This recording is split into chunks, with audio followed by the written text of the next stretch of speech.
Teu poder nos quebranta, Deus. Por mais maravilhosas, Senhor Pai, que sejam as coisas, se o Teu toque soberano não abrisse nossos olhos, Senhor Pai, o Deus deste mundo continuaria nos cegando para a beleza infinita de Cristo. E mesmo que Satanás não nos cegasse, nós mesmos, Senhor Pai, já tínhamos escuridão dentro de nós suficiente para nada ver, Deus. Se, Senhor Pai, a Tua graça, Senhor Pai, não nos conduz, Senhor Deus, até, Senhor Deus, as águas do refrigério, nós continuaríamos bebendo, Senhor Pai, das poças e cisternas secas, Senhor Pai, lamacentas, Senhor Pai, deste mundo. Não haveria nada em nós, Senhor Pai, que nos inclinasse para Ti, nos inclinasse para a Tua palavra. E nós sabemos, Senhor Deus, que isso não tem nada a ver nem com a clareza, nem com a luz, nem com a beleza, Senhor Pai, que a Tua palavra é a revelação perfeita em Teu Filho, na Tua palavra, mas tem a ver, Senhor Deus, que a luz vê este mundo, e nós somos criaturas tais que nós amamos as trevas. Não estávamos só aprisionados pelas trevas, não estávamos, Senhor Pai, sendo agarrados contra a nossa vontade, nós amávamos as trevas, amávamos, Senhor Pai, o pecado, Senhor Deus, era o nosso meio, era o nosso, Senhor Pai, ambiente, Senhor Pai, onde estávamos, Senhor Deus, completamente sem resistência, era como o ar para nós, Senhor Deus. Pecar, ó Deus, era a única coisa que nós fazíamos. Pecávamos quando recebíamos coisas boas e quando recebíamos aflições. Pecávamos quando bebíamos um copo d'água e pecávamos quando comíamos um bocado de comida. Pecávamos quando sentíamos, Senhor Pai, ó Deus, o esplendor do Teu sol, ó Deus, a beleza da Tua noite. Ó Deus, pecávamos quando olhávamos para o mar, Senhor Deus. Pecávamos quando, Senhor Pai, apreciávamos a beleza, Senhor Deus, da natureza que Tu criaste. Pecávamos, Senhor Pai, porque em nenhuma dessas coisas, Senhor Deus, que declaram a Sua glória, Senhor Pai, era vista por nós, buscada por nós. E, Senhor Pai, nos alegrávamos nessas coisas pela manifestação, pelo o fato de apontar para a realidade gloriosa que Tu és.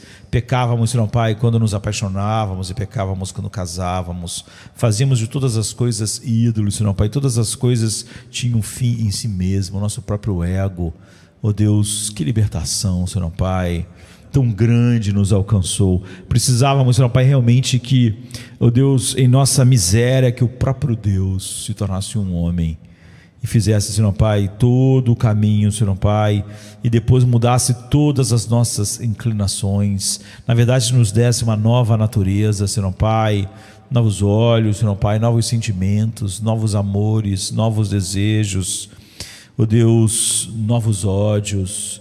E então, Senhor Pai, continuamos prosseguindo para o alvo, Senhor Deus, da soberana vocação, sabendo que a Tua palavra é o único pão, o único maná neste mundo de morte, que é o deserto. Quantas pessoas alguém sobrevive no deserto, Senhor Pai, onde não tem água, onde não tem, Senhor Pai, alimento, Senhor Pai, onde todos os elementos são, Senhor Pai, oh Deus, abrasivos para nós, mas nós podemos viver neste mundo, Senhor Pai, porque Tu é a nossa atmosfera, Senhor Pai, Tu é a água, Senhor Deus, em Teu Filho que sai da rocha.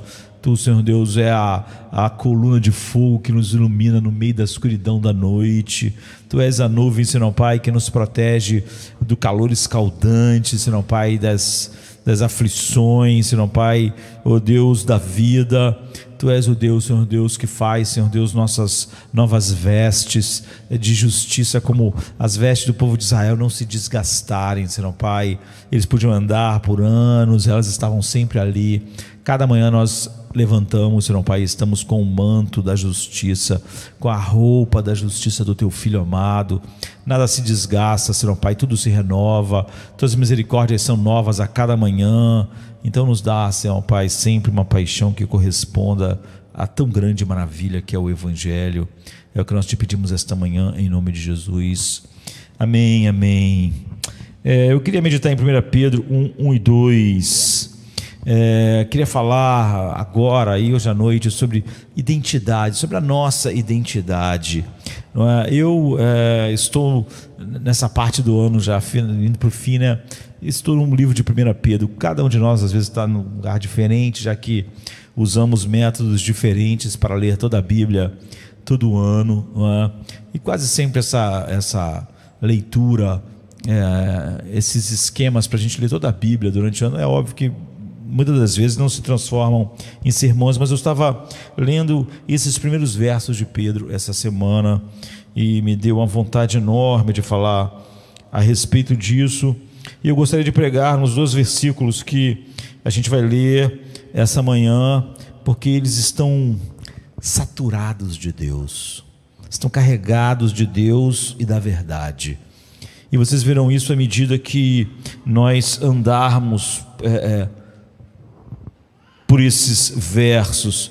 Enquanto eu estava refletindo ontem, antes de ontem, hoje, enquanto estava vindo para cá, o que nós vamos meditar nos próximos minutos, essa palavra exilado, peregrino, é completamente fundamental para nós sabermos quem nós somos, para nós termos realmente, compreendermos qual é a nossa identidade. Eu espero deixar isso claro, para que você sinta o que significa ser um estrangeiro, um peregrino, um exilado, um alienígena no Brasil, no mundo. Então 1 Pedro 1 e 2 diz: Pedro, apóstolo de Jesus Cristo, aos eleitos exilados da dispersão no Ponto, Galácia, Capadócia, Ásia e Bitínia, segundo a presciência de Deus Pai, na santificação do Espírito, para obediência a Jesus Cristo, pela aspersão com o seu sangue. Graça e paz vos sejam multiplicados. Eu acho que se eu começasse uma carta assim, se nós começássemos carta igual a gente acabou de ver aqui, se eu começasse uma carta assim, escrevendo para alguém, as pessoas iam olhar para a carta, iam balançar a cabeça e elas iam dizer: Zemar tem lido a Bíblia demais, né? Ou algo assim, porque nós não colocamos nossos nomes assim nos inícios de cartas ou do e-mail que nós estamos mandando para alguém. Normalmente nós colocamos nosso nome no final, não é, da carta, quando assinamos. Não começamos assim. Pedro está falando com pessoas, nem todas as pessoas conhecem Pedro pessoalmente, a maioria não. Pedro começa então com Pedro, e então ele começa a partir daí já a mergulhar em algo que não é simplesmente uma pequena introdução, não é? Um pequeno preâmbulo. Não, ele já leva aquelas pessoas para onde nós, como filhos de Deus, devemos estar. E eu quero falar apenas sobre essas 2 ou 3 coisas hoje, e depois hoje à noite também. Quem é que está escrevendo, para quem está escrevendo. As cartas da Bíblia deixam isso muito claro logo no início. O escritor é Pedro, não é? Ainda bem que ele começa assim: Pedro, e Pedro é um grande homem, não é? Deixa eu me dizer algumas palavras sobre Pedro, apesar de que eu quero falar algo sobre o momento que eles estavam vivendo mais hoje à noite do que agora. Eu amo Pedro, não é? Eu amo muitas pessoas, e tenho comunhão com muitas pessoas que morreram, não é? Talvez eles influenciem muito mais a minha vida do que pessoas vivas no nosso mundo. Pedro era um dos 3 mais internos em proximidade com Cristo. Muitas pessoas acham que isso não devia acontecer, não é? Mas você vê que não é verdade. Entre os 12 havia 3 que eram mais próximos a Cristo, e ele era um desses. Pedro era um pescador, Pedro era um homem casado. Não há regras aqui, não é? Paulo não era casado, isso era bom para o chamado que Deus deu a ele, mas Pedro era casado, isso também era maravilhoso.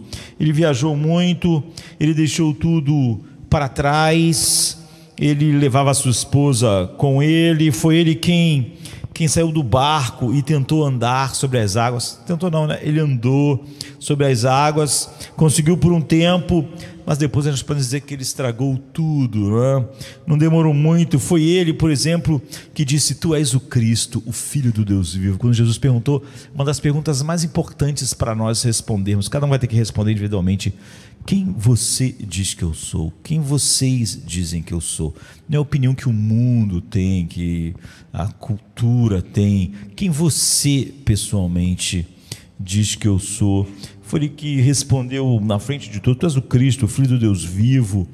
Foi ele que ouviu logo depois disso um para trás de mim, Satanás, por de alguma maneira desejar afastar Cristo da cruz. Ele é aquele a quem Jesus pediu para ir junto com ele no Monte da Transfiguração. Nós podemos então dizer que ele, João e Tiago, tiveram a visão mais incrível de Jesus quando ele tirou o manto que cobria a sua glória, e eles puderam ver ele mais resplandecente que o sol, e eles caíram ali como mortos. E depois ele também estava nesse mesmo círculo mais interno, onde Jesus chorou amargamente no Getsemane e suou sangue.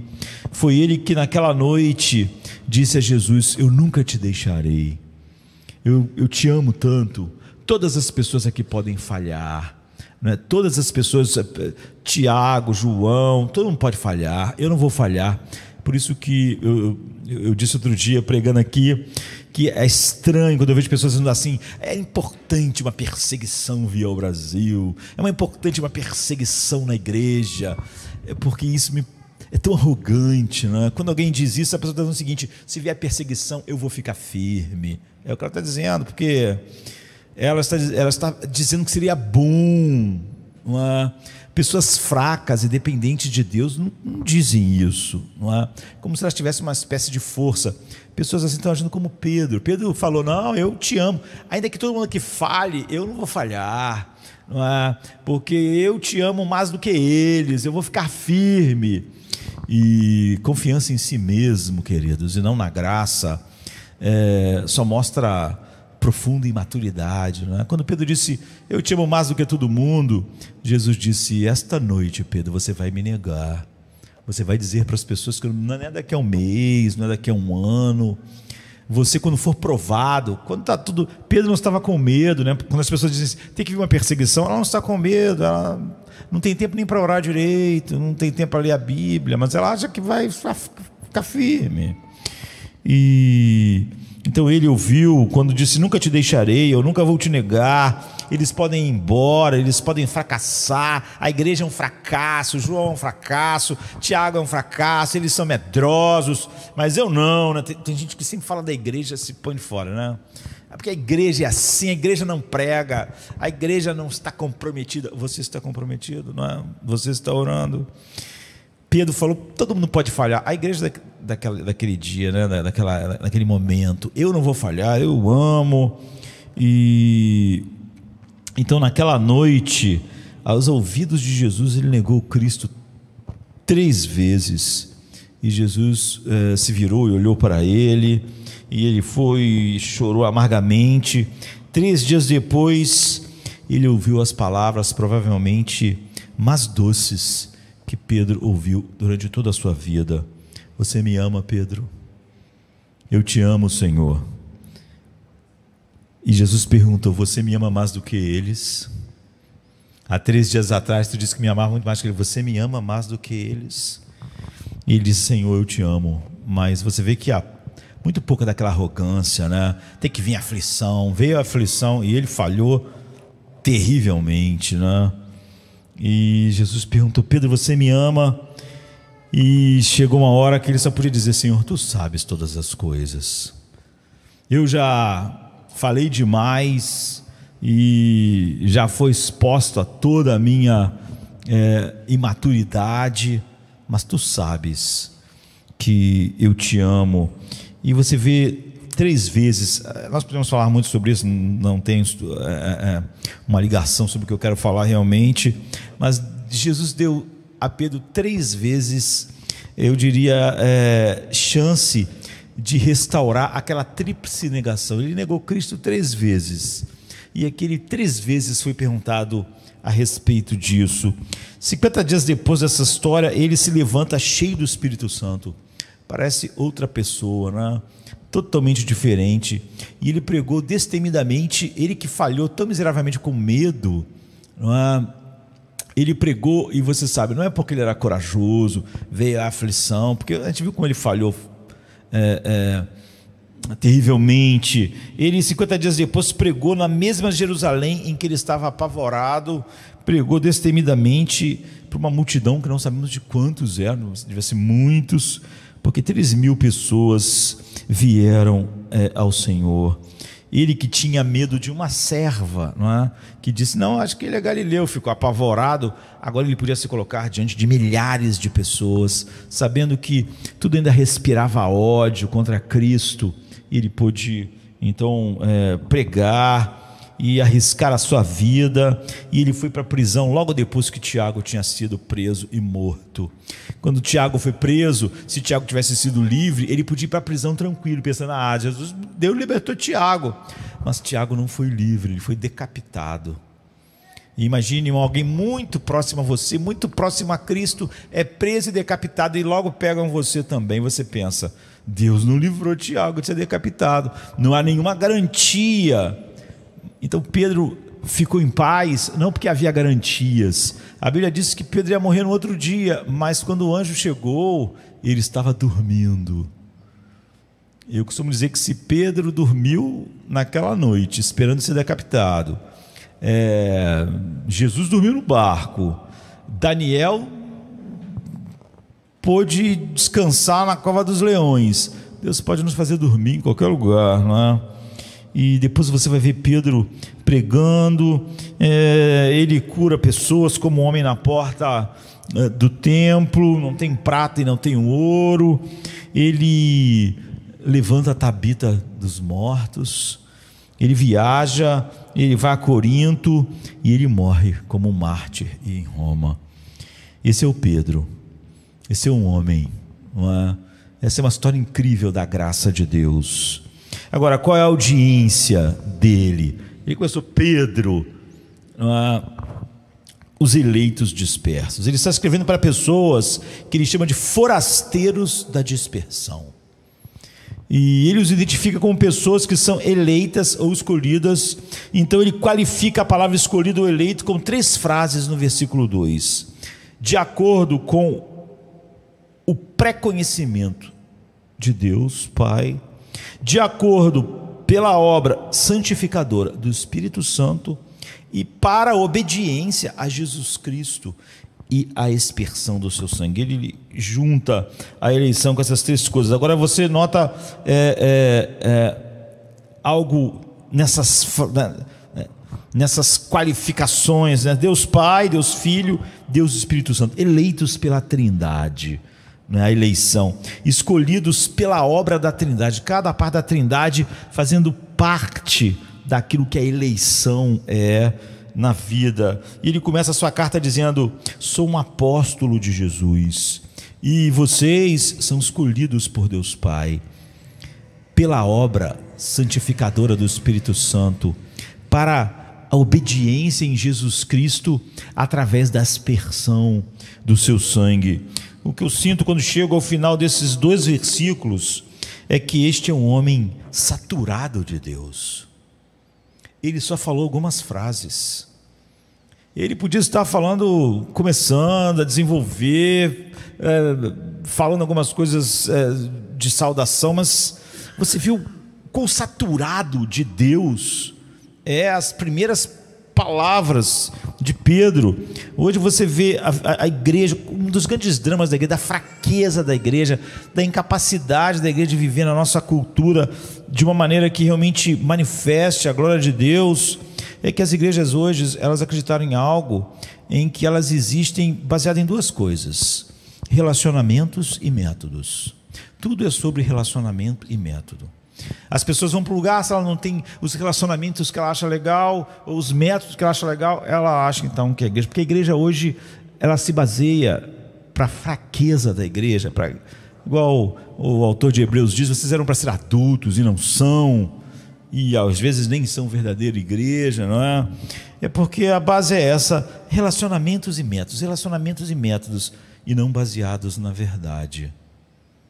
Onde a igreja devia estar, numa rocha. Relacionamentos e métodos não são rocha nenhuma para nos sustentar.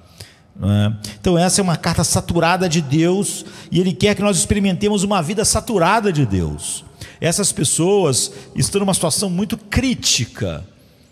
Essas pessoas estão debaixo de uma aflição muito grande. Como eu disse, eu vou falar mais à noite a respeito disso. Mas eles estão assim, em vez de ele simplesmente falar o que hoje se falaria, métodos, e a base ser um determinado tipo de relacionamento, Ele quer que nós experimentemos uma vida, e eles também, uma vida saturada em Deus. Esse era o caminho para eles, para nós. Então é um começo pesado, não no sentido de quando a gente diz que um assunto está pesado porque o clima não está bom, mas é pesado porque ele não começa com coisas superficiais, com uma leveza superficial. Ele começa com a doutrina da eleição. Então hoje eu queria falar agora, sobre tantas coisas que estão aqui, não é? Nós podíamos falar vários sermões sobre cada uma dessas coisas, mas eu quero falar agora apenas sobre ser estrangeiro, exilado e peregrino. E gostaria também de falar sobre como você se mantém nessa orientação de peregrino, de exilado, em um mundo que está sempre tentando fazer você se sentir em casa aqui. Em um mundo em que está sempre dizendo: não seja um estrangeiro aqui, não seja um exilado aqui, faça desse mundo a sua casa. O mundo está tentando o tempo todo você se sentir em casa. Sabe quando você vai à casa de alguém, a pessoa quer que você se sinta em casa? Então, o mundo está fazendo isso conosco. Ele está falando: vocês são exilados, vocês são estrangeiros, vocês são peregrinos. Eu gosto porque no inglês, a palavra que ele usa aqui, lá é traduzida tanto para isso como para alienígena, por exemplo. A gente não, quando a gente fala sobre alienígena, é só alguém de outro planeta, né? E eu gosto disso, né? Porque estabelece uma distância ainda maior. Mas aqui a gente tem palavras, a palavra não é, a gente não precisa traduzir assim. Lá, dependendo do contexto, você vai ver. Então, a gente é chamado para ter uma orientação peregrina, exilada, forasteira, alienígena, enquanto o mundo está se esforçando cada segunda, terça, quarta, quinta, em cada programa, em cada site, que você se sinta em casa, que você sinta: esse é o meu mundo, essa é a minha vida, aqui é onde eu vivo, aqui é minha casa. E então eu quero falar sobre você manter uma orientação peregrina num mundo que te faz querer se sentir em casa, e há uma tentação em você em querer se sentir em casa. E também falar sobre a eleição em relação ao Pai, ao Espírito e ao Filho. E portanto eu acho que esses dois versos dão alguns sermões, né? Porque eles estão muito cheios de Deus, pesados, saturados, profundos em Deus. O que significa ser estrangeiro e exilado, não é? Nós vamos nos concentrar aí e deixar as outras coisas para um outro momento. A primeira coisa que temos que fazer é definir a conotação ou o significado da palavra exilado, peregrino e estrangeiro. E como eu disse em outra língua, usa a mesma para alienígena, que eu gosto, né? A nossa cidadania não está nem num exilado porque é em outro país, mas você pode pensar em outro planeta, em outro lugar totalmente diferente. E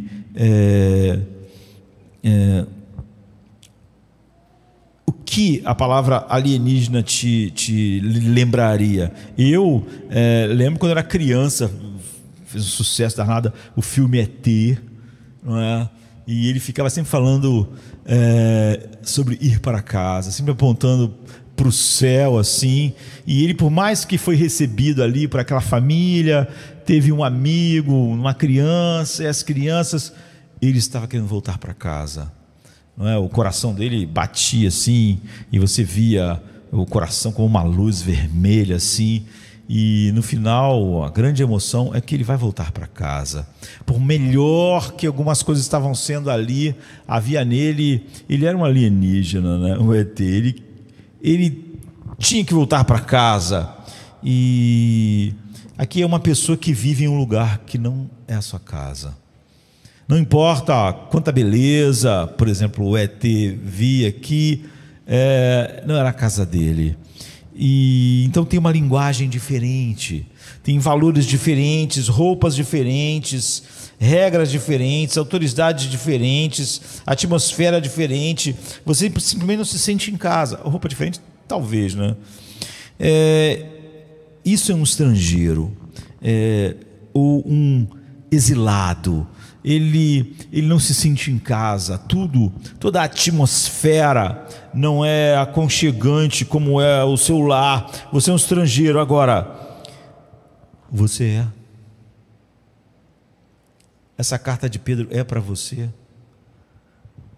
Essa é a próxima pergunta. Você está em casa no mundo? Você se sente parte daquilo que move esse mundo? Como eu falei, esse texto, esse primeiro versículo, são sobre identidade. A tua identidade se parece com quem trabalha com você. Ela vem das coisas desse mundo. Ela vem das conquistas, das posições, da quantidade de dinheiro no banco, do sinal de status que você pode alcançar, da admiração, dos valores da cultura que nos cerca. Isso está se referindo a você. Ou seja, quando Pedro está dizendo assim: estou falando com os exilados, estou falando com os peregrinos, não estou falando com quem é desse mundo. Quem está em casa aqui não é com vocês que eu estou falando. Estou falando com quem, como lá o ET está dizendo, eu quero ir para casa, eu quero ir para casa. Isso está se referindo a você. Certas pessoas interpretaram esse texto se referindo ao povo judeu que estava espalhado fora da Palestina por essas 5 províncias romanas que Pedro menciona, que estão localizadas na Turquia, todas elas hoje. Os judeus foram chamados de exilados da dispersão, não é? Dispersos da Palestina. Então alguns intérpretes dizem que isso se refere aos cristãos judeus, e ele os chama de estrangeiros não porque seu lar é o céu e eles agora viviam na terra, mas porque o lar deles era a Palestina e eles estavam vivendo nessas províncias, por exemplo, no que hoje é a Turquia. Agora, essa interpretação tem alguma relação com a Bíblia? Deixa eu te dar algumas razões pelas quais ela está incorreta, não é? Ela se refere a judeus que vivem fora da sua terra, por isso peregrinos, estrangeiros, ou a pessoas que são cidadãos do céu. A sua cidadania está no céu e ele não está em casa, ansioso para estar em casa com Deus. A primeira razão é encontrada em 1 Pedro 2,10, que diz: vós que no outro tempo não eres povo, mas agora sois povo de Deus, que não tinhas alcançado misericórdia, mas agora alcançaste misericórdia. Pedro está citando Oséias 12:23. Como eu já disse, vou repetir, o Novo Testamento está cheio de citações do Velho Testamento, mas ele nunca diz, os autores nunca dizem que estão citando. Eles pressupõem que nós somos pessoas saturadas da palavra de Deus e que quando lemos uma citação do Velho Testamento, nós já conhecemos tanto e saturamos tanto a nossa mente com o Velho Testamento que sabemos que eles estão citando. Então aqui, quando ele diz isso, ele está citando Oséias 12:23, que diz: porque antes vocês não eram povo, mas agora vocês são o povo de Deus. É o que Pedro está citando. Agora, essa citação também é usada por Paulo em Romanos 9 para argumentar que os gentios, que não eram o povo de Deus, E agora, por meio de Cristo, eles se tornaram povo de Deus. Eles se tornaram judeus nesse sentido, não é? Eles se tornaram o verdadeiro Israel, porque eles foram unidos ao Messias, que é a verdadeira semente de Abraão, não é? Quando Paulo fala em Gálatas que a promessa foi feita a um, e não a vários descendentes, mas a um descendente de Abraão, é que todas as promessas que Deus fez na aliança, Ele fez a Cristo. Então, quem está em Cristo está na promessa que Deus fez a Abraão. Quem está fora de Cristo, não. Então, esse é o argumento número 1. Antes vocês não eram povo, vocês eram gentios, a quem eu estou escrevendo, mas agora vocês são o povo de Deus. Deus fez de vocês um povo para Ele. O segundo argumento é encontrado em 1 Pedro 4:3, e nós sabemos que historicamente a reputação dos judeus no Império Romano era uma grande reputação, porque eles ganharam um status especial pela dificuldade que era mudar eles. O Império Romano concedeu isso, e eles eram pessoas que tinham um Deus. Era o único povo no Império Romano que não adorava vários deuses, adorava um Deus só. E eles não eram tão idólatras, eram pessoas que acreditavam na monogamia e não na poligamia reinante. E eles eram pessoas que tinham padrões morais muito elevados em relação aos padrões morais da cultura greco-romana.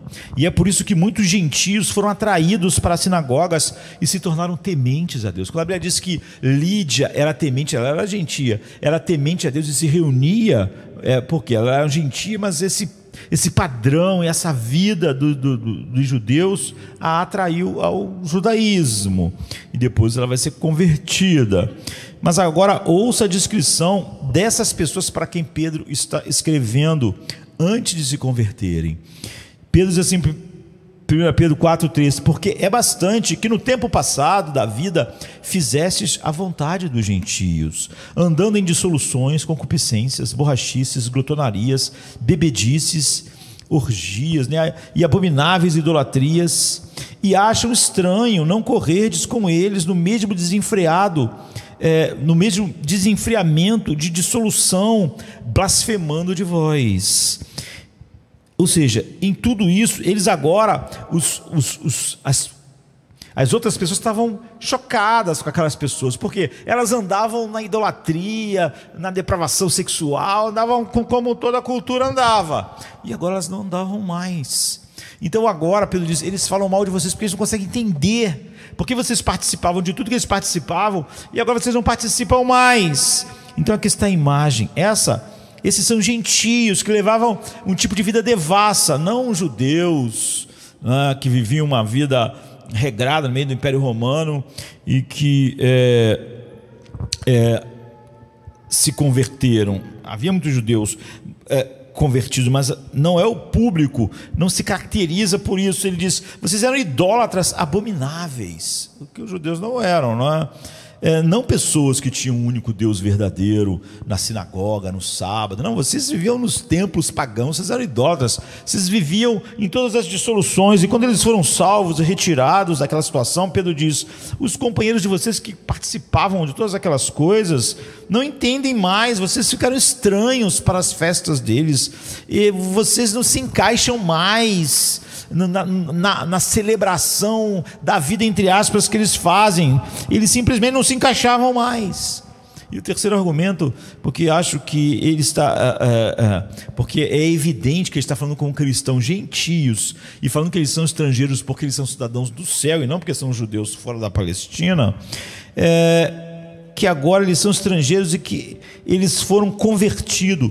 Eles são estrangeiros porque eles foram transferidos de um reino para o outro, de um império para outro, ou seja, do reino de Satanás para o domínio de Deus. Ele diz, o apóstolo Paulo, por exemplo, diz assim, ele nos libertou do império das trevas e nos levou para o reino do Filho do seu amor, Colossenses 1:3. Pedro diz a mesma coisa.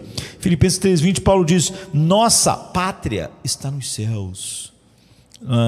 Esse é um ensinamento comum no Novo Testamento, que os cristãos vivem como estrangeiros, porque a nossa cidadania não está aqui. Nossa pátria, o nosso lugar de origem agora. Portanto, essa primeira pergunta é que os estrangeiros são todos os cristãos, todos nós. É óbvio que nós devemos perguntar se nós somos realmente estrangeiros no mundo, ou seja, não nos encaixamos, os valores, a identidade são tão diferentes da nossa. Então os cristãos são estrangeiros. Se você está aqui nesta manhã e realmente foi levado a Cristo como seu Salvador, você é um estrangeiro no Brasil. Você dá aula no colégio, mas você é um estrangeiro dando aula lá. Você não é como os outros que são nativos. Você está trabalhando no hospital, mas você é um estrangeiro. Você é um estrangeiro em todos os lugares no Brasil. Sua primeira cidadania está com Cristo no céu.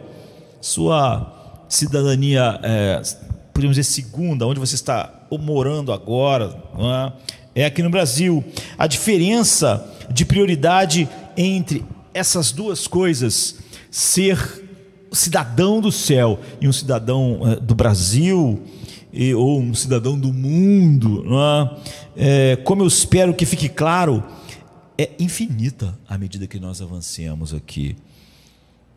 Então, a outra questão é como nós nos tornamos estrangeiros neste mundo. Como você conseguiu ser assim? Como você se tornou um peregrino, um estrangeiro, alguém que não se encaixa, para a distância ainda ficar maior, um alienígena, né? Aqui há pelo menos duas respostas aqui. A primeira é que você foi escolhido, você foi eleito por Deus. Lá no versículo 1, algumas versões tem a palavra primeiro, apóstolo de Jesus Cristo para os peregrinos eleitos ou exilados. Algumas, a palavra está no final, mas não é como está no original. Por exemplo, várias versões, por exemplo, da Almeida Corrigida e Fiel, diz: Pedro, apóstolo de Jesus Cristo, aos estrangeiros desperto no ponto Galácia e Capadócia, Ásia e Bitínia. Eleitos, você vê que a palavra só apareceu aqui no segundo verso, eleitos segundo a presciência de Deus. Não é assim que está no original. A NVI colocou exatamente como está no original. Isso a gente não vai ver agora, mas outra hora é importante, porque Pedro, na verdade, escreve assim como está na NVI: Pedro, apóstolo de Jesus Cristo, aos eleitos. Aos eleitos é a primeira coisa que ele fala. Depois que ele fala Pedro, apóstolo de Jesus Cristo, aos eleitos exilados da dispersão, do ponto, Galácia, Capadócia, Ásia e Bitínia. Você é um estrangeiro porque Deus estendeu a mão sobre você antes dos tempos eternos. E de toda a massa da humanidade, Ele, soberana, livre e graciosamente escolheu você para ser dele. É a única maneira de você ser um peregrino nesse mundo. Então agora eu posso mostrar a você a conexão entre a eleição e a condição de estrangeiro. Em 1 Pedro 2, 9 e 11 diz assim: vocês são a raça eleita, o sacerdócio real, a nação santa. Amados, exorto a vocês como a estrangeiros e estranhos a se absterem dos desejos que corrompem a alma. Ou então outra versão: mas vós sois a geração eleita, o sacerdócio real, a nação santa, o povo adquirido, para que anuncieis as virtudes daquele que vos chamou das trevas para as maravilhosas luzes. Vocês que em outro tempo não eram povo, mas agora sois povo de Deus, que não tinham alcançado a misericórdia, mas agora alcançaste misericórdia. Amados, peço-vos como a peregrinos e a forasteiros que os abstenhais das concupiscências carnais que combatem contra a alma.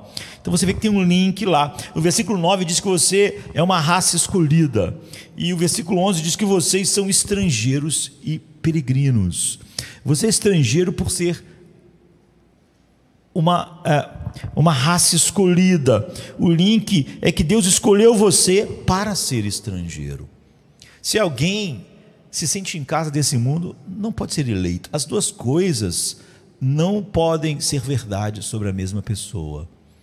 Se esse mundo é o seu lar, se esse é o seu ambiente, se os valores que forjam sua identidade estão no mundo como a das pessoas, então é óbvio que não é um eleito. O eleito foi escolhido e por isso ele é um estrangeiro. A razão pela qual você é um estrangeiro está nisso. Esta manhã, se você é um estrangeiro, é porque Deus colocou o seu favor sobre você na eternidade.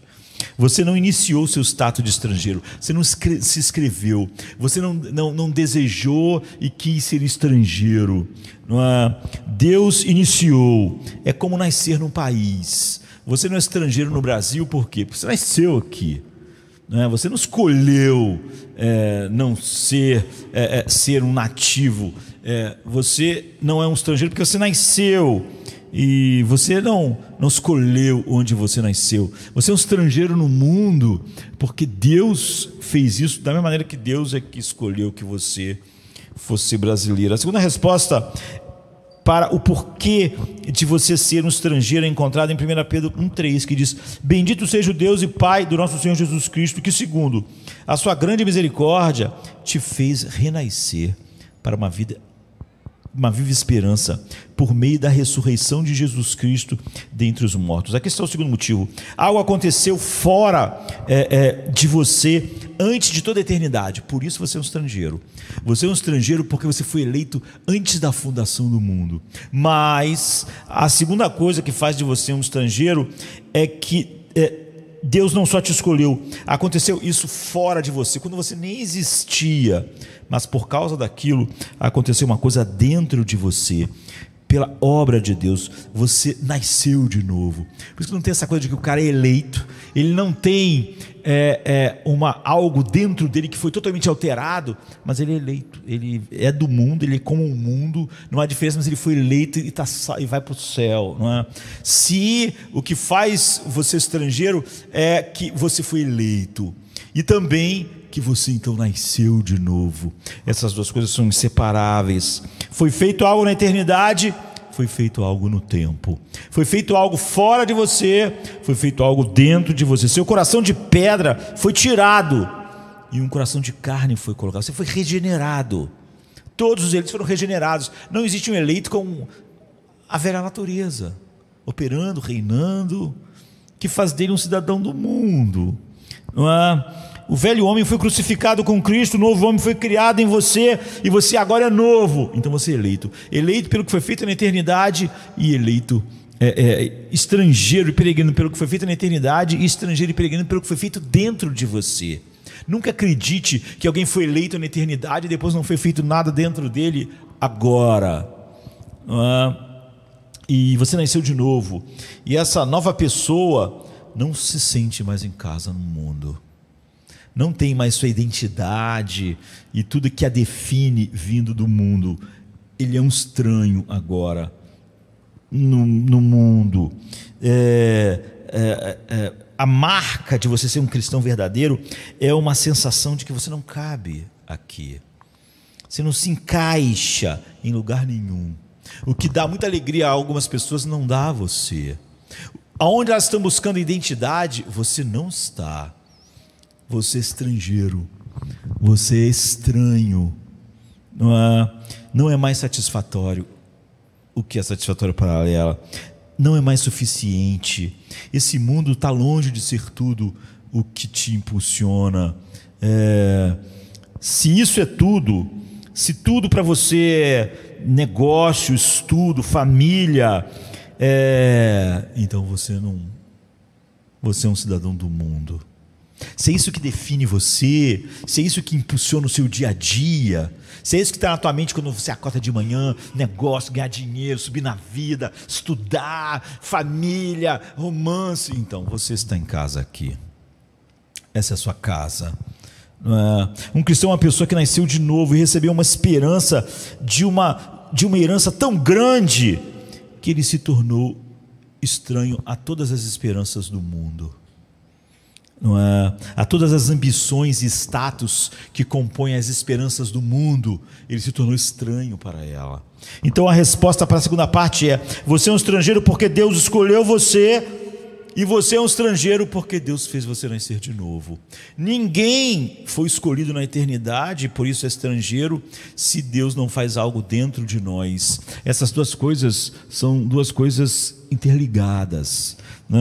E por que isso importa? Que diferença faz em ser um estrangeiro, em ser um peregrino, um forasteiro, ou mesmo um alienígena em sua vida agora? Se você é assim, que diferença isso faz?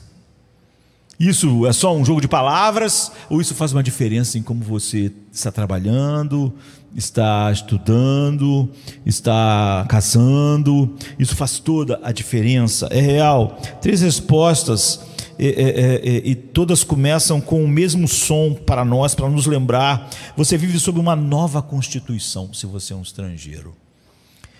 Você se curva diante de um novo rei, e você desfruta a satisfação de novos desejos que esse mundo não desfruta. Se for, então você realmente está entre os que Pedro está escrevendo. Você vê que ele começa: Pedro, após Jesus Cristo, aos eleitos estrangeiros. Marcas: nova constituição, novo rei, novos desejos. Deixe-me mostrar rapidamente uma nova constituição. Essa ideia de constituição vem logo no primeiro versículo, por causa da palavra apóstolo. Pedro, apóstolo de Jesus Cristo, está escrevendo para você. Quem está falando conosco, quem está falando com aqueles cristãos e conosco hoje de manhã, é um apóstolo de Cristo. Que peso é carregado nesta palavra, apóstolo? Nossa cultura, a igreja dos nossos dias banalizou a palavra, ela tem sido usada totalmente desconectada com a realidade, né? O que significa? Não é o mesmo que discípulo, não é? As duas palavras, porque Pedro, João, Tiago eram discípulos, ficaram muito, não é? Discípulo é um aprendiz, é todo mundo que segue a Cristo. Um apóstolo é alguém que foi escolhido como um dos 12, e depois, por último, o apóstolo Paulo, comissionado e autorizado por Jesus Cristo para ser o seu representante oficial no mundo e falar em nome dele com sua autoridade, de tal maneira que o que eles disseram virou o Novo Testamento, virou a palavra infalível de Deus. E é óbvio que Hebreus está dizendo que Deus falou de muitas formas, mas no fim ele falou em seu Filho, porque Cristo veio e depois os apóstolos e terminou. Não há mais nada sobre a verdade de Deus para nós nesta era que precisa ser dita. Não ficou faltando nada. Um apóstolo então é alguém que foi escolhido como um dos 12, depois Paulo, comissionado, autorizado. São representantes oficiais de Deus no mundo. Eles não se escolheram apóstolos, nem nenhuma igreja escolheu os apóstolos, e o que eles falaram é a Bíblia, não é?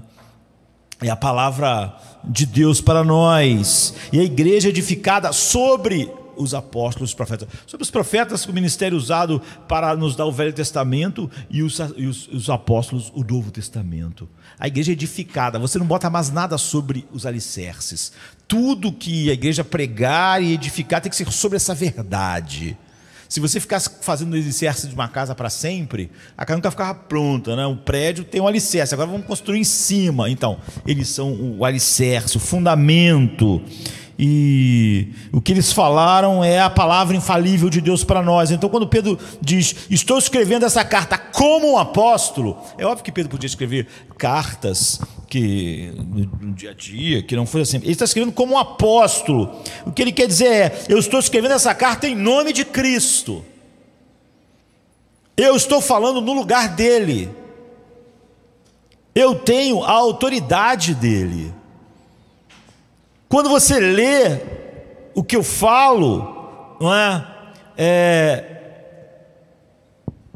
você se curva a essa voz, porque é Cristo falando. Eu sou o representante do rei, autorizado. Não está aberto, está dizendo, a debates. O que está sendo dito por Cristo. Não está aberto a você debater, dar a sua opinião, achar, eu escrevi na internet há muito tempo atrás, está por aí. Se a Bíblia diz que uma coisa é pecado, e a sua opinião não importa. É isso. A Bíblia é a palavra do rei.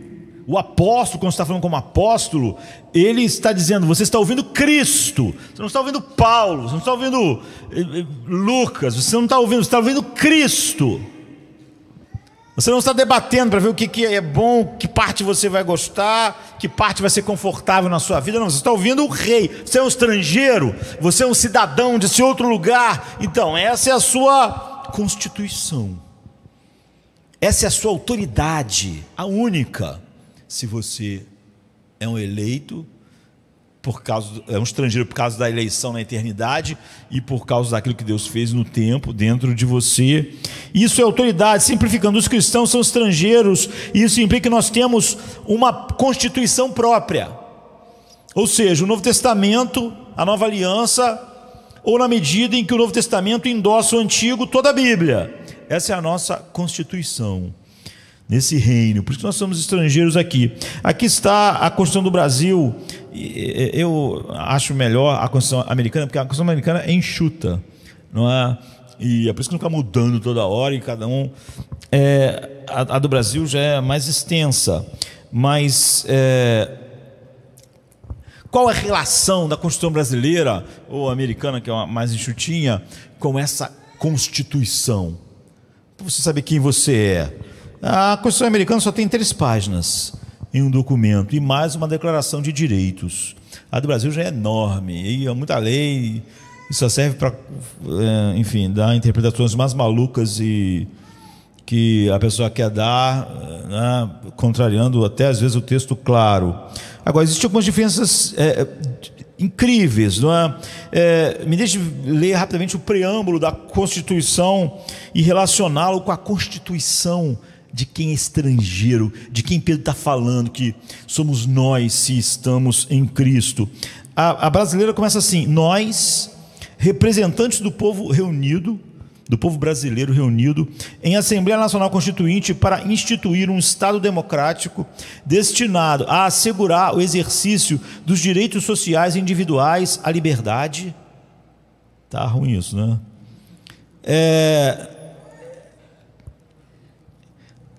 Destinado a assegurar, representante do povo, né? Deles, das ideias, do povo, em Assembleia Nacional Constituinte para instituir um Estado democrático destinado a assegurar o exercício dos direitos sociais individuais, o exercício dos direitos sociais individuais e a liberdade, a segurança, o bem-estar e o desenvolvimento, a igualdade e a justiça como valores supremos de uma sociedade fraterna, plural, que não é um pensamento único que todo mundo é obrigado a ter, e sem preconceitos, fundada na harmonia social e comprometida na ordem interna e internacional com a solução pacífica das controvérsias, promulgamos sobre a proteção de Deus a seguinte Constituição da República Federativa do Brasil. Esse é o preâmbulo. E, como eu disse, é muito grande. A americana é melhor. O preâmbulo dela é assim: nós, o povo dos Estados Unidos. Aqui você vê os representantes do povo brasileiro. É a mesma coisa. Mas lá eles quiseram... porque a Constituição americana é a mesma desde sempre, né? Séculos, não é igual a nossa, que toda hora faz uma nova, dá uma ajeitada. Nós, povo dos Estados Unidos, porque se eram os seus representantes, então eram como se fosse o povo. E depois vem 6 propósitos para os quais aquela Constituição existe e foi estabelecida. Nós, o povo dos Estados Unidos, a fim de formar uma união perfeita, uma união mais perfeita, para a gente ser justo aqui, né? Uma união mais perfeita, estabelecer a justiça, assegurar a tranquilidade doméstica, prover a defesa comum, promover o bem-estar geral e garantir as bênçãos da liberdade para nós mesmos e para nossos filhos, nossa posteridade. Nós ordenamos e estabelecemos esta Constituição para os Estados Unidos da América. Agora, pensa a diferença mais profunda entre essa Constituição, a Bíblia, e a Constituição do Brasil, a americana. A gente poderia ler de outros lugares, né? Carta Magna, etc. Mas você vê que a nossa nós, representantes do povo, ou então nós, o povo americano. Já a Bíblia é feita por Deus. Tem um povo que deu a sua opinião. Nós, na brasileira, representantes do povo brasileiro, nós, a americana, o povo, ordenamos e estabelecemos. E já a Bíblia é uma Constituição, mas essa é a palavra de Deus, não é a palavra do povo de Deus. Não é nossa, como cristão, não somos um governo do povo pelo povo. Somos um governo de Deus, por Deus e para o povo, mas não do povo pelo povo. Há uma diferença mais fundamental entre esses dois documentos, isso é, um é feito pelo homem e o outro é feito totalmente por Deus. O Brasil e os Estados Unidos são falíveis. A nossa Constituição é cheia de falhas, mesmo se ela fosse respeitada. Isso pode realizar, dentro de certos limites, o que os homens almejariam se ela fosse respeitada, alcançar de maneira falha. Já a de Deus vai cumprir exatamente o que ele diz. Aqui está outra diferença gloriosa, né? Na americana, logo no início, eles botam 6 propósitos, de uma maneira mais resumidinho, 6 propósitos para os quais aquela Constituição existe, não é? De alguma maneira ecoa um pouco a Bíblia, não é? E a boa razão disso é que as pessoas lá, séculos atrás, na América, quando elaboraram a Constituição, tinham um conhecimento de Deus muito melhor do que os líderes da América atual, do Brasil, etc. Então, primeiro, porque esse documento foi escrito e agora existe, é para formar, você vê, o primeiro propósito é a união. Nós, o povo dos Estados Unidos, a fim de formar uma união mais perfeita. A nossa Constituição também fala sobre uma união, mas não é aquela lá, você vê na Constituição, nós vamos tentar, da maneira, criar a união mais adequada possível. Mas a nossa Constituição, desse povo estrangeiro, meu e seu, se nós somos as pessoas para quem Pedro fala, diz assim: eu rogo por eles, Pai, para que sejam perfeitamente um, assim como você e eu somos um. Então, o coração, você vê que a primeira ideia lá de promover a união, a Constituição de Deus vai promover o que Deus quer, até sermos todos um com Ele, perfeitamente. A Constituição cristã, a Bíblia, o propósito é que tenhamos uma união perfeita com o Pai, Filho e Espírito Santo, então, entre nós. É infalível. Em segundo lugar, Paulo diz: o reino de Deus, você vê que esse é o propósito. O reino de Deus não consiste em comer nem beber, mas em justiça, paz e alegria no Espírito Santo. Você vê que a segunda coisa lá é: nós, o povo dos Estados Unidos, a fim de formar, a nossa é parecida, essa aqui é mais organizada e mais sucinta. Nós, o povo dos Estados Unidos, a fim de formar uma união mais perfeita e estabelecer a justiça. A segunda coisa é estabelecer a justiça, não é? Paulo diz: o reino de Deus é justiça. Você vê que a Constituição dos estrangeiros, dos peregrinos na terra, é uma Constituição que aponta para o mesmo lugar, mas ela é eficaz. A primeira, a outra é nós, o povo. Aqui é Deus, e Deus proveu o que? União perfeita em seu Filho, e depois justiça perfeita também. Então Jesus Cristo veio ao mundo para destruir as obras do diabo, ou seja, sem justiça, sem paz, sem alegria, e para estabelecer o que? A justiça de Deus, a retidão de Deus, por meio da fé nele, por meio de tudo que ele fez. Em terceiro lugar, Jesus diz, a gente poderia dizer que é a terceira coisa da nossa Constituição: deixe-vos a paz, a minha paz vos dou, não vou lá dou como o mundo a dá, não dou a você como o mundo dá. E Jesus tem uma paz, uma tranquilidade para dar que nenhuma Constituição pode dar. Lá, a terceira coisa, eles dizem, para tentar estabelecer a paz.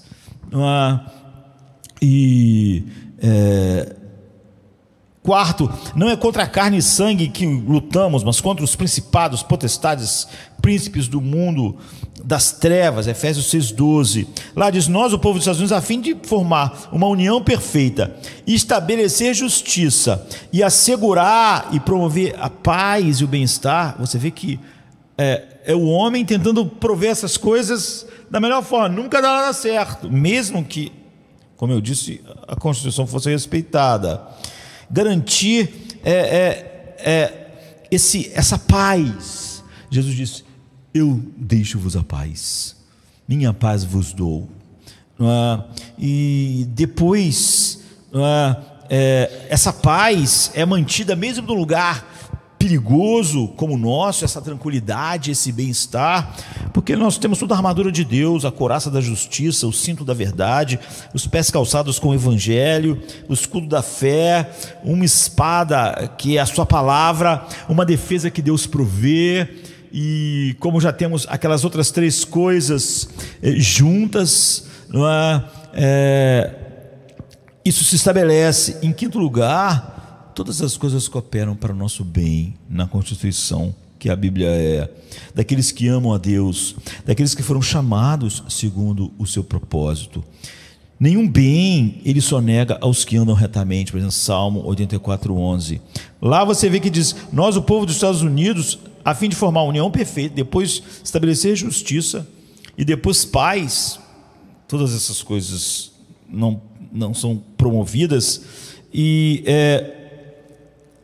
queremos garantir a bênção da liberdade para nós e nossos filhos, mas a liberdade não vem, não é? Mas a nossa Constituição, Jesus disse: se guardares as minhas palavras, sois verdadeiramente meus discípulos, e conhecereis a verdade, e a verdade vos libertará, vos fará livres. Você vê que cada uma das coisas que está lá, como uma tentativa, como algo que não funciona, mesmo que tudo fosse respeitado, a Constituição desses estrangeiros assegura. E lá diz: nós, o povo dos Estados Unidos, a fim de formar uma união perfeita, blá, blá, blá, blá, e garantir a bênção da nossa liberdade para nós mesmos e nossa prosperidade, nós ordenamos e estabelecemos essa Constituição para os Estados Unidos. Ou que tal quando Paulo diz assim, 2 Coríntios 3,17: onde o Espírito do Senhor está, aí a liberdade. Ou o que dizer de Gálatas 5:1: para a liberdade Cristo vos libertou, portanto permaneçam firmes e não se escravizem a um jugo de servidão. Portanto, existem diferenças muito profundas entre a palavra do homem e a palavra de Deus, a Bíblia. Entre o que o homem tenta fazer com a sua lei, com a sua Constituição, que mesmo que respeitada, não consegue prover os pontos que ela estabeleceu. Já Deus em Cristo, você vê que Ele estabelece no seu reino para esses estrangeiros todos os pontos, os pontos parecidos, não é? Para o homem, não é? Uma é feita pelo homem, do povo para o povo, a outra é feita por Deus. Isso pode realizar o que o homem seria melhor se a Constituição fosse respeitada por todos, principalmente pelas autoridades. Mas ainda assim isso não mudaria nada nos homens. Todas essas coisas que se propõem nunca chegarão nem perto. Mas aqui está a Constituição de Deus, a palavra de Deus para nós, provendo todas essas mesmas coisas em Cristo. Então nós somos estrangeiros no Brasil. Um filho de Deus é um estrangeiro nos Estados Unidos. A Bíblia é a nossa Constituição, então ela julga a Constituição do Brasil ou dos Estados Unidos, e ela julga todas as autoridades que a Constituição do Brasil estabelece, a Constituição dos Estados Unidos ou da Inglaterra. Isso porque nós temos um novo rei, eu entendo isso das próximas palavras, como eu disse: Pedro, um apóstolo, um representante autorizado de Cristo, alguém que fala em nome dele. Pedro não estava falando o seu próprio nome, ele não estava dando suas ideias, ele não estava contribuindo com um livre pensamento, ele não estava falando sobre sua própria autoridade, ele está falando em nome de Jesus. É isso que o apóstolo é, aqueles os verdadeiros apóstolos que falaram finalmente, em que Deus finalmente falou em seu Filho. E Jesus é a única autoridade e governante legítimo sobre esses estrangeiros no mundo, que são estrangeiros no Brasil, que são estrangeiros na América do Norte, são estrangeiros em todos os países do mundo, se estão em Cristo. Então você se lembra da vez em que Jesus se apresentou diante de Pilatos? Ele está parado ali, Pilatos volta, depois de consultar os judeus, conversar com os judeus, ele disse: você é o rei dos judeus? E Jesus disse: quem mandou você fazer essa pergunta? Porque ele tinha conversado com os judeus, por isso que a acusação estava sendo essa.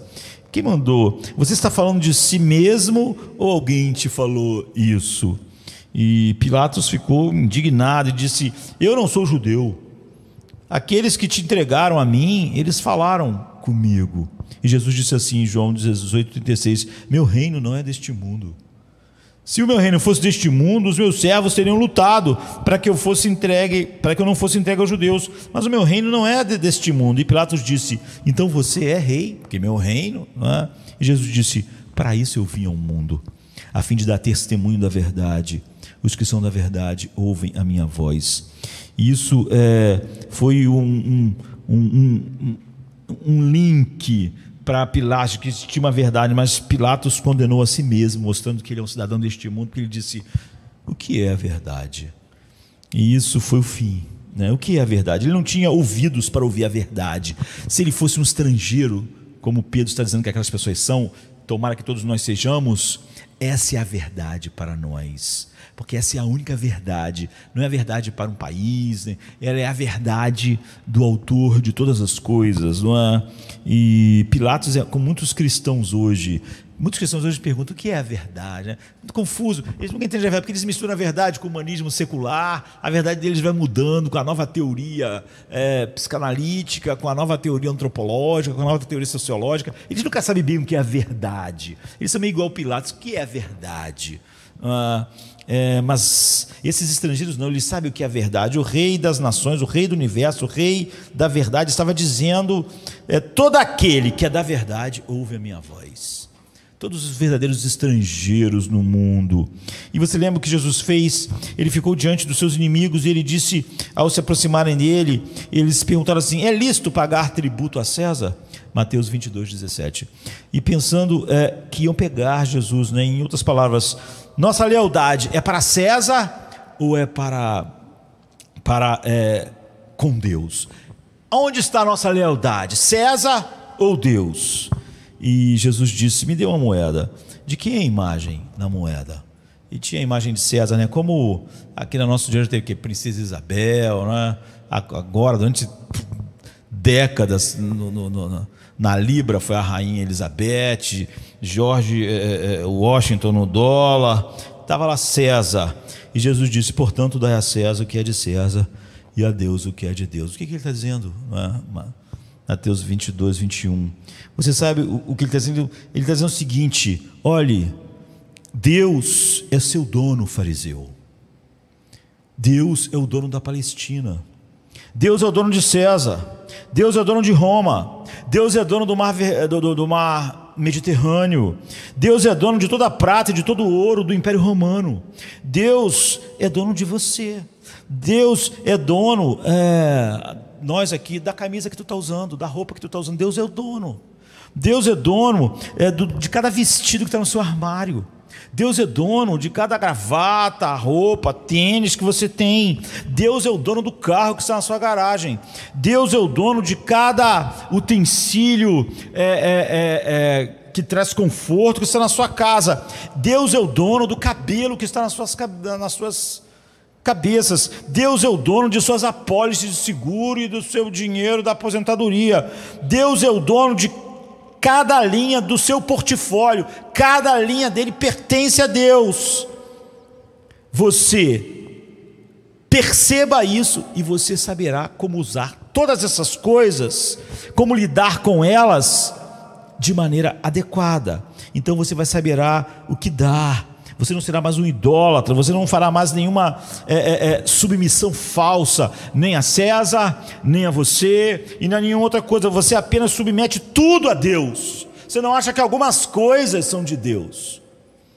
Você sabe que o fio dos seus cabelos são de Deus e tudo é de Deus.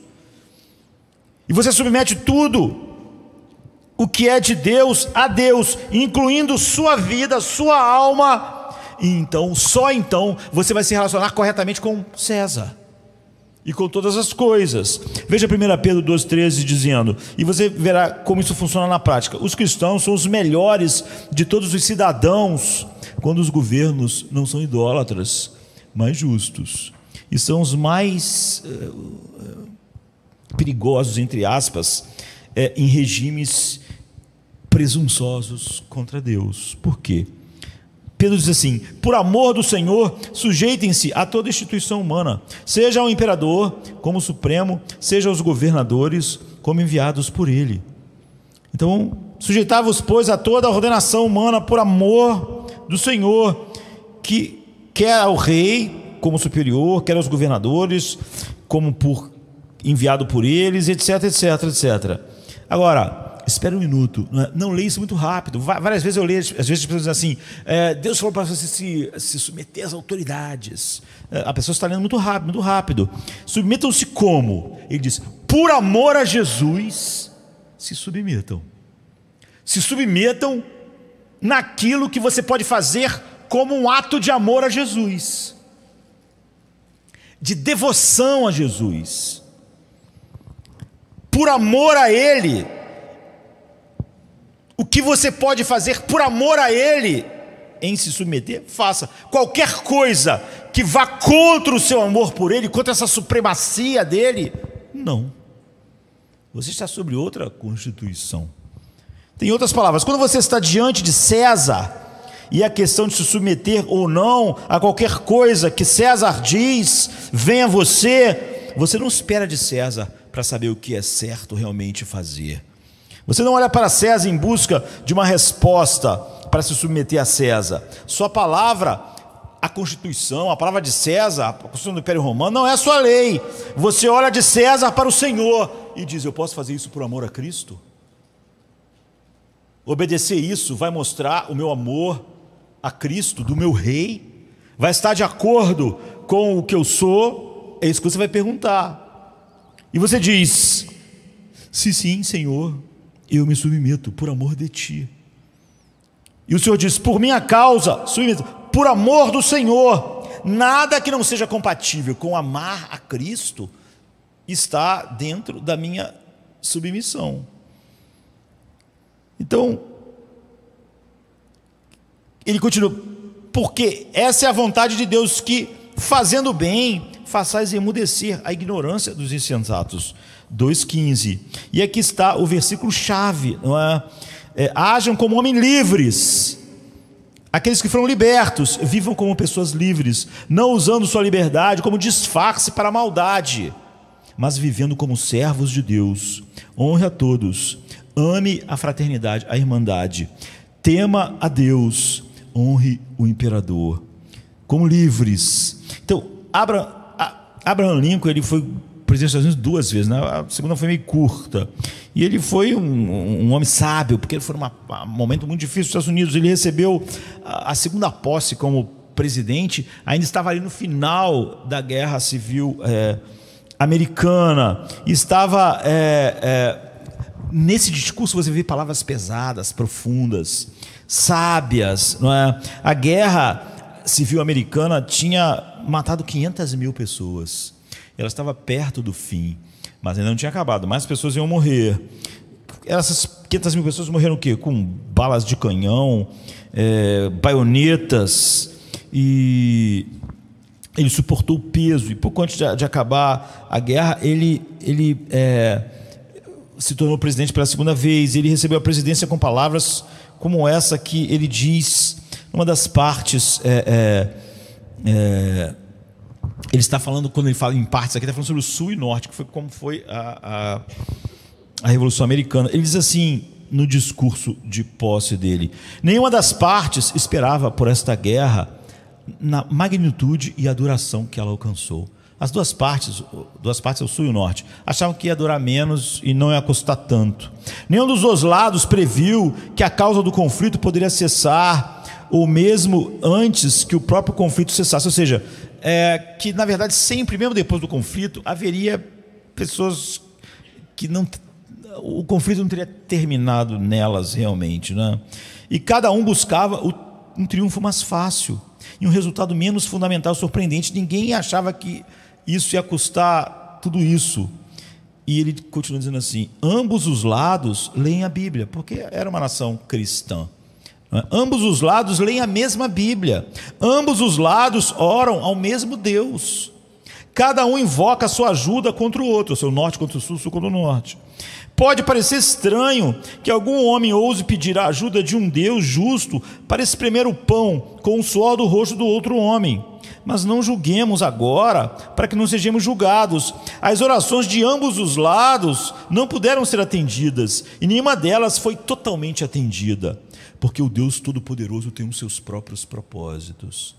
Agora, o que eu acho admirável aqui, impressionante nisso, é a submissão como pessoa, com a agenda que ele tinha. Ele era presidente, ele estava, é óbvio, lutando para o lado que acabou sendo vencedor.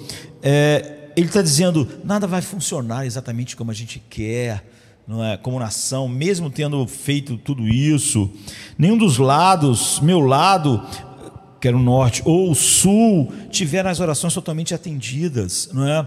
Nós acreditávamos na mesma Bíblia e orávamos ao mesmo Deus.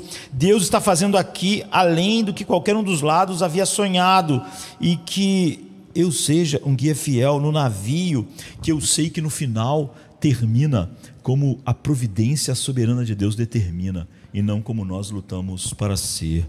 Os cristãos são melhores cidadãos sobre esse tipo de liderança, que tem uma visão como a de Abraham Lincoln aqui. E os cristãos são cidadãos não os melhores, não é mais perigosos, entre aspas, onde Deus é desafiado. Por quê? Porque nós nos erguemos nossa bandeira acima da autoridade do mundo. Nós nos curvamos somente a Jesus Cristo, e se Ele nos envia livremente para nos submetermos à autoridade do mundo por amor a Ele, nós vamos nos submeter por amor a Ele, e nunca em algo que não é compatível com o amor que temos por Ele. É por isso que todo totalitarismo quer mais fidelidade ao Estado do que a Deus. Por isso que a igreja sempre é um problema no mundo, no Império Romano, porque era uma questão de lealdade final, não é? E testemunhando sua autoridade de que Ele criou você e nos submeteu a você por causa dele. Nos fez nascer brasileiros, nos fez estar aqui, e tudo que nós faremos é por causa do amor a Ele. E quando isso é compatível com nossa, por amor a Ele, não por sua causa. Ou seja, a gente está dizendo para o Brasil, não é por causa da sua Constituição ou da sua autoridade, não, nós obedecemos em acordo com o amor a Cristo. Não é por causa de você. Nós seremos os melhores cidadãos dentro do amor a Cristo, e onde é compatível isso. Agora, onde você cruzar isso, então nós cruzamos a linha que você delimita por amor a Cristo, porque nós não podemos ficar nessa linha e demonstrar com isso amor a Cristo. É por isso que você lembra de Pedro, em Atos 5:28, eles foram presos, apanharam e falaram assim às autoridades: nós te exortamos terminantemente a não ensinar neste nome, porque vocês encheram Jerusalém com esse ensino, e vocês pretendem trazer e colocar o sangue desse homem, Jesus, sobre as nossas cabeças. Mas Pedro, o apóstolo, e os apóstolos responderam: mais importa a nós obedecer a Deus do que aos homens. Não reconhecemos sua autoridade para não pregarmos em Jerusalém. Vocês não são autoridade sobre nós. Nós nos submetemos por amor a Cristo. Não podemos obedecer o que vocês estão dizendo por amor a Cristo, porque por amor a Cristo nós vamos pregar o Evangelho. Então, eles, por amor a Cristo, seriam os melhores cidadãos, mas se o amor de Cristo fosse tocado, eles não seriam os melhores cidadãos. Eles falam: mas importa obedecer a Deus. Novos desejos. Finalmente, é a terceira coisa para encerrarmos. Quem são os peregrinos? Em 1 Pedro 2,11 diz: amados, exorto-vos como peregrinos. Se somos peregrinos, fomos porque fomos eleitos, porque nascemos de novo, então temos um novo rei, uma nova constituição, mas também temos novos desejos. o ser peregrino faz essas coisas. Então você pode saber se Pedro está falando com você como um peregrino e estrangeiro. 1 Pedro 2,11: Amados, exorto-vos como peregrinos e exilados a vos absterdes das paixões da carne que fazem guerra contra a alma. Os estrangeiros peregrinos alienígenas, eles obtiveram esse desejo, eles têm novos desejos. É o que evidencia eles têm novos desejos, anseios. E por quê? Agora Deus tem muitas parábolas no mundo para ilustrar isso, porque Ele diz: matem qualquer desejo que não esteja de acordo com o estrangeiro que você é. Desejos que sejam da terra, né? Desse país que vocês não pertencem. Agora, eu acho que o mundo está cheio de parábola, queridos. Se você for uma pessoa atenta, Deus está pregando para você o dia inteiro, todo o tempo. O mundo está cheio de parábolas. Outro dia alguém me perguntou: como é que você consegue ver seriado, filmes e falar as coisas, linkar? Eu falei para a pessoa: como é que você não consegue?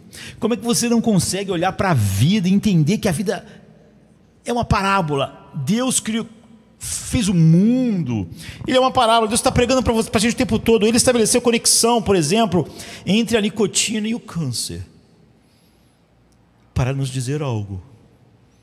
Ele estabeleceu uma conexão entre o sexo promíscuo e um monte de doenças venéreas, para nos dizer algo. Ele estabeleceu uma conexão entre o álcool e famílias destruídas, e perdas financeiras, para nos ensinar algo. Ele estabeleceu uma conexão entre o jogo e a pobreza, não é? Entre todo mundo que quer ganhar dinheiro fácil, todo mundo que entra em esquema ponde, em pirâmide, perde dinheiro, perdeu dinheiro, porque Deus estabeleceu uma conexão entre a ideia de ganhar dinheiro fácil e pobreza, não é? E o que Ele está dizendo não é principalmente o que as pessoas estão enxergando. É uma parábola. A questão principal não é que você morre de câncer se você fuma muito, ou aumenta a sua possibilidade, ou que você tem doença venérea se faz bobagens, ou destrói sua família, se bebe, ou que provavelmente acabará em uma casa financeiramente arrasada se você gasta o seu tempo tentando ganhar dinheiro fácil, ou com jogo, enfim. Porque isso tudo é muito superficial. Parece horrível essas coisas. Horrível. Você queria ver as pessoas livres disso, mas isso é superficial. O que Deus está dizendo é o seguinte: você destrói sua alma se você pecar, você destrói sua alma se você ceder aos desejos que esse mundo recomenda a você. Esse é o ensino. Todas aquelas outras coisas são parábolas. A morte física é uma parábola, não é a tragédia. Que pena que a pandemia deixa as pessoas apavoradas com a morte. A morte física é só Deus pregando para nós todo dia. Isso é só uma parábola, porque você está morto para sempre. Você nunca mais vai ter a vida. A desgraça não é a morte física, ela só é uma pregadora. Ela só está te pregando, é só uma parábola. A realidade é muito maior. A última coisa que está aqui em cima da mesa, eu diria, é o dinheiro, que é o grande comprador de prazer, a grande porta de entrada para o inferno também.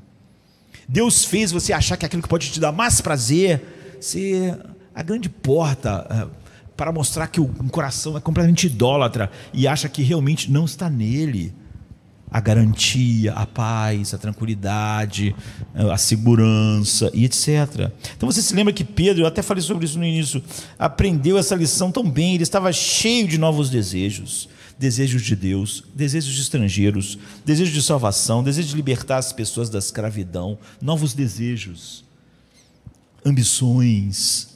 E então ele recebeu a notícia de um povo lá em Samaria que tinham ouvido o Evangelho, mas não de maneira completa. E ele vai lá e ele ora, e aquelas pessoas são cheias do Espírito. E um cara, um Simão, um mágico, né? Ele olhando para aquilo e vê que Pedro impõe as mãos sobre as pessoas, ora com as pessoas são cheias do Espírito. E Simão, o mágico, cujo coração estava totalmente sem ser mudado, apesar de ter dito que se converteu, ou seja, fez uma profissão pública de fé, era um cristão nominal. Ele amava o dinheiro, ele achava que o dinheiro comprava tudo, não é? E então ele vai até Pedro e ele diz assim para Pedro: aqui está uma quantia de dinheiro, pegue meu dinheiro e me dê poder de impor as minhas mãos sobre as pessoas, para que elas possam receber mais do Espírito, igual quando você impõe as suas mãos, né? Atos 8, a partir do 18. O que Pedro disse a ele? Em essência, o que Pedro disse foi o seguinte: para o inferno com você e o seu dinheiro. Essa é uma tradução quase literal, literalmente seria: você e o seu dinheiro irão para a perdição. Atos 8, 20. Pedro diz assim: eu não me importo com o seu dinheiro. Você vê o que acabou de acontecer, você vê essa vida, essa alegria, esse regozijo, esses novos desejos nessas pessoas. Elas não tinham nada, e você acha que pode comprar essas coisas? Você acha que eu vou ser seduzido pelo dinheiro, se toda a minha esperança está em Deus? Eu manipularia a verdade por causa de algum dinheiro, por causa de pessoas, por causa de, sabe? Eu já disse que igreja é uma coisa engraçada. Pessoas descontentes com a igreja, a primeira coisa que ela faz é não dar o dinheiro, porque ela acha que realmente estava pagando por algo que ela queria ouvir. E como há muitas pessoas que receberiam o dinheiro do mágico aqui, as pessoas acreditam que você vai mudar o que você prega porque ela deixou de dar dinheiro. A resposta é a mesma de Pedro: para o inferno com o dinheiro. Você acha que o que nós estamos pregando aqui diz respeito ao dinheiro? Esse lugar, Pedro, o reino de Deus é mantido pelo dinheiro de pessoas salvas, como essas pessoas de Samaria, mas não por você, Limas, que acha que pode comprar alguma coisa com o dinheiro. E você devia viver para amar seu rei, Elimas. Você devia para viver com esses novos afetos, e tudo que te impulsionasse devia ser isso. Mas não, você acha que você pode realmente comprar. O que devemos fazer com essa verdade? Primeiro, leia a sua Constituição, a Bíblia, querido. Se você é um estrangeiro, ame sua Constituição. Levante-se e abra a sua Constituição a cada manhã, e não deixe sua Constituição de lado quando você sair. Tem gente que diz que é filho de Deus, mas na escola, como professor, ele não é. Ele deixa o cristianismo dele em casa. Ele vai para o banco, deixa o cristianismo em casa. Ele vai para o hospital trabalhar, deixa o cristianismo em casa. O estrangeiro é estrangeiro em qualquer lugar no Brasil. Ele não vai em nenhum lugar e diz: aqui eu sou. Não, ele é um estrangeiro. Sabe? Não deixe a sua Constituição. Você acorda de manhã, você lê a sua Constituição. Como eu disse, as igrejas se afastam de tudo, porque a igreja é sobre relacionamento e método. A igreja é sobre a verdade. Todas as coisas têm que ser trazidas por isso. Em segundo lugar, ame o seu rei. Se você é o estrangeiro, confie no seu rei, curve diante do seu rei, conheça o seu rei, viva sob a luz do seu rei. Mesmo quando obedecer a César, faça isso só por amor ao seu rei. Só enquanto você pode fazer isso, amando o seu rei. Em terceiro lugar, satisfaça esses novos desejos. Deus não veio ao mundo para frustrar você, Ele veio ao mundo para fazer você nascer de novo para novos desejos e fazer você devorar esses novos desejos, te encher dele. E cuidado com tudo que faz com que teus desejos por qualquer coisa que esses estrangeiros amam murche. Sabe?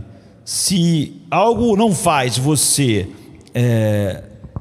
desejar cada vez mais, como Pedro está dizendo aqui, mate os desejos que são contrários. O fato de você ser estrangeiro fazem mal à sua alma. Então, cuidado com tudo que mate. Tudo que você perceber que mata isso, não pode ser certo ou não. Jesus disse que muitas pessoas recebem a palavra assim como nós estamos recebendo agora e não dá em nada por causa dos cuidados da vida. Porque amanhã ele vai trabalhar, porque amanhã ele vai estudar, e ele não tem tempo. E isso sufoca a verdade. E se você é esse estrangeiro, então você diz: minha vida acabou. Não é? Meu ministério não é sobre ministério. Minha família não é sobre família. Eu não quero ser superficial. Eu não quero ser mundano. Eu não quero apenas fazer parte da vida cristã, eu quero estar em chamas para Deus. Eu não pertenço a esse mundo, eu sou muito diferente de tudo à minha volta. Eu quero ser intenso e com olhos arregalados de esperança que não tem nada a ver com esse mundo, com a minha carreira, com as coisas. É uma esperança da glória de Deus. E eu sei que o que acontece comigo, não é, tenta no mundo fazer minha vida ser plana, banal, boba, vazia, e a alma apenas murcha dentro. E há muitas coisas no mundo que me afastam, em vez de me despertar amor pela oração, amor por Deus, amor por sua palavra, amor pelas almas, amor pela adoração. Mas eu mato essas coisas e abraço todas as coisas que me impulsionam para isso. E você sabe que se isso não é alimentado em você, como eu disse, a maior vontade do mundo é fazer você se sentir em casa aqui. E depois entregue-se a essa tensão, essa ambiguidade de ser igual e diferente do mundo. Não é? Você não é diferente do mundo pelas roupas que você usa. Você é diferente porque você foi eleito na eternidade, porque você nasceu de novo, porque você tem uma nova constituição e novos desejos, deleites, prazeres. Isso faz toda a diferença. Então viva numa tensão, não é? Que é inevitável as pessoas perceberem. Finalmente, a última implicação de 1 Pedro 2,9: vós sois a raça eleita, o sacerdócio real, a nação santa, o povo de propriedade exclusiva, para proclamar nas ruas, em todos os lugares, as virtudes daquele que nos chamou das trevas para a sua maravilhosa luz. A implicação final de você ser estrangeiro é que você sai da sua casa agora sempre sabendo, impulsionado com o desejo de proclamar as virtudes de alguém, não as suas, não a da igreja, as virtudes daquele que nos chamou das trevas para a sua maravilhosa luz. Essa é a nossa vida. É para esses que Pedro está escrevendo, aos eleitos estrangeiros em todos os lugares. Vamos ficar de pé.